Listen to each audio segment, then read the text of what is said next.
This is Michael Popok, Legal AF. We don't just have a JD Vance problem. We got a Peter Thiel problem. Peter Thiel is the venture capitalist, Silicon Valley entrepreneur, founder of PayPal, and is basically the major benefactor of JD Vance, helped fund his Senate campaign, has known him since law school, and much of his conservative libertarian ideals, including those that are against women, come from Peter Thiel. Let's talk about Peter Thiel and how it impacts and backs up on JD Vance. Now, we've done another hot take. If I read to you the things that JD Vance himself said when he was first being supported by Peter Thiel out of Silicon Valley, you'd be thinking that I wrote them and not somebody that's now the vice presidential candidate for Donald Trump. Vance himself has called Donald Trump in 2016 an idiot, America's Hitler, a needle in the arm of America, reprehensible, noxious, and leading the United States to a very dark place. That was the 2016 JD Vance on a circuit and a tour to promote his Pulitzer Prize, his award-winning book, Hillbilly Elegy. Peter Thiel and his relationship with JD Vance is an even bigger story here that I want to explore right now on this particular hot take. Now look, Peter Thiel made a lot of money. Born in Germany, raised here after a year, has supported all right-wing conservative causes ever since. He's the number one contributor to right-wing Senate campaigns, including JD Vance's, and he has some very, very, very peculiar ideas about freedom and democracy, which I can't help but wonder if it's infected our new vice presidential candidate. In particular, let me just tell you that, and I don't think it was a thought experiment, nor do I think it was something along the lines of some sort of satiric analysis. He wrote back in 2009 in an essay that giving women the right to vote in 1920 was terrible for democracy. Or as he wrote in Cato Unbound, a blog, since 1920, the vast increase in welfare beneficiaries and the extension of the franchise in women, meaning the vote, two constituencies that are notoriously tough for libertarians, women who vote and welfare recipients, they have rendered the notion of capitalist democracy into an oxymoron. In other words, Peter Thiel's working theory and philosophy, which I can only presume has had an influence over a very malleable JD Vance, is that women are a scourge and is incompatible with democracy and freedom. Peter Thiel wants more freedom, less democracy. Now, does it surprise anybody that when you take JD Vance's Christian values, which he talks about ad nauseum whenever he's interviewed, about his meemaw and his pawpaw and how he was grown, how he was raised, and their religious beliefs, is there any wonder that JD Vance, coupled with Peter Thiel, what would come out the other end is a national abortion ban? Now, Donald Trump may be trying to soften the blow of the abortion stance by the right-wing MAGA, but JD Vance has been very public. And I'm sure it's a page out of Peter Thiel's book that's at heart anti-women and misogynist. Take away a woman's right to choose, take away her reproductive rights, make her a second-class citizen, elevate the rights of the unborn over the rights of a woman who's already born. And that all comes from Peter Thiel. So I get very nervous when I read about where JD Vance's political and social philosophy comes from, and I follow the road back to Peter Thiel. Now, Peter Thiel is also vindictive in his own way. When he didn't like that Gawker magazine, that used to be a thing, outed him and his sexuality, he decided to fund the lawsuit brought by Hulk Hogan, in which Gawker had published pornographic photos of Hulk Hogan with a woman.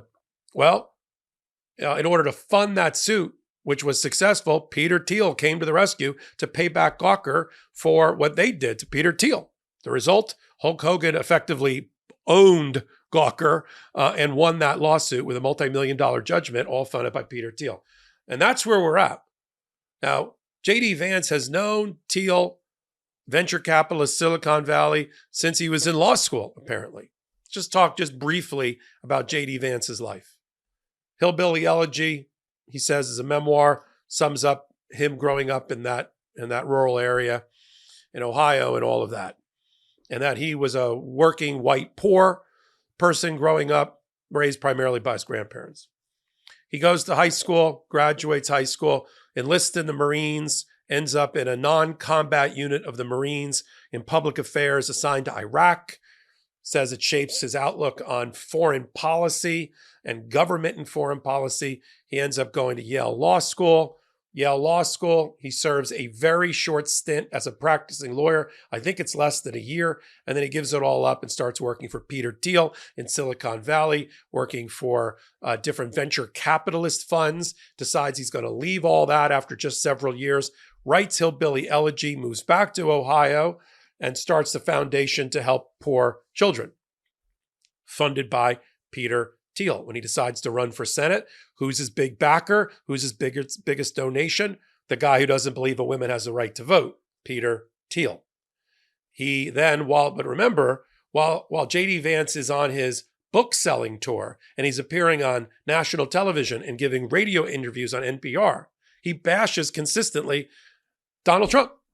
I mean, the most visual, the comment that leaves me with the most visual resonance, besides that he called Donald Trump America's Hitler, is that he said Donald Trump is a needle in the vein of America, meaning he is a narcotic that doesn't solve the problem, but exploits it for a quick fix.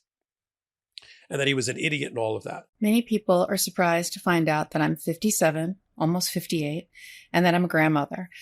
That's why I love this product, OneSkin. This is something I use on my face every single day, and it makes me look younger. I think that's why people think that I'm younger than I actually am. It's super easy to use. You just use it with any of your other skincare products in your skincare routine.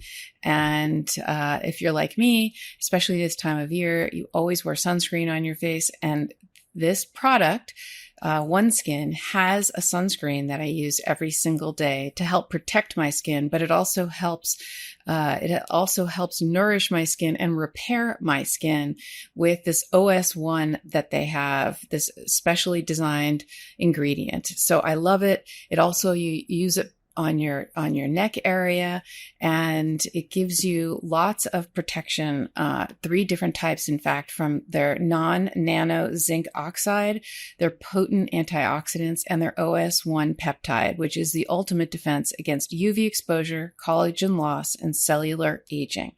So I absolutely love OneSkin. And what really makes the OS1 incredible is it's not just a sunscreen, but it really is scientifically proved to switch off the aging cells that cause lines, wrinkles, and thinning skin. They also have a full body product with sunscreen that you can use. And so it can help also the rest of your body, not just your face. So I've been using this regimen for a while now, including the facial sunscreen, and I'm really hooked. Don't just take my word for it. It has over 8,000 5-star reviews, was recently recognized by Fast Company as one of the most innovative brands of 2022, and my mother noticed. And if my mother notices, it must be true. She's actually said to me, "What are you doing to your skin? It looks so good." So for a limited time, you'll get an exclusive 15% off your first OneSkin purchase using the code LEGALAF when you check out at oneskin.co. Try OneSkin today to get this trifecta of protection for nourished, glowing skin. That's oneskin.co, and put Legal AF in as a promo code when you check out. It's the world's first skin longevity company.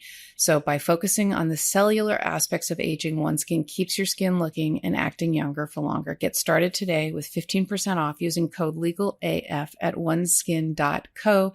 That's 15% off oneskin.co with code LEGALAF. After your purchase, they ask you where you heard about this. Please support this show and tell them we sent you. This is the guy that Donald Trump just picked to be his vice president. Now, let me just make a comment about that at the intersection of law and politics. I thought after the failed assassination attempt that Donald Trump would do better in his pick for vice president, that he would recognize that people would have some doubts here about anybody serving out the full 4-year term on either side, and that he would pick a stronger candidate, not a 39-year-old lightweight author who served a year and a half in the Senate. And in his own words at the beginning of the preface of Hillbilly Elegy in 2016, has never done anything great in his life besides make money for and with Peter Thiel, Mark Andreessen, and other people. I mean, that is his claim to fame. People took a lot of shots at Barack Obama, community organizer, congressperson, short-term senator.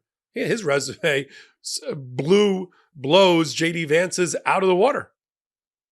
And, of course, there's the natural comparison between 39-year-old JD Vance, part-time senator, full-time author, and venture capitalist supported by Peter Thiel, and the candidate he's up against, Kamala Harris, 60 years old, former attorney general for California, prosecutor, San Francisco prosecutor, former senator, current vice president, and including in conducting foreign affairs.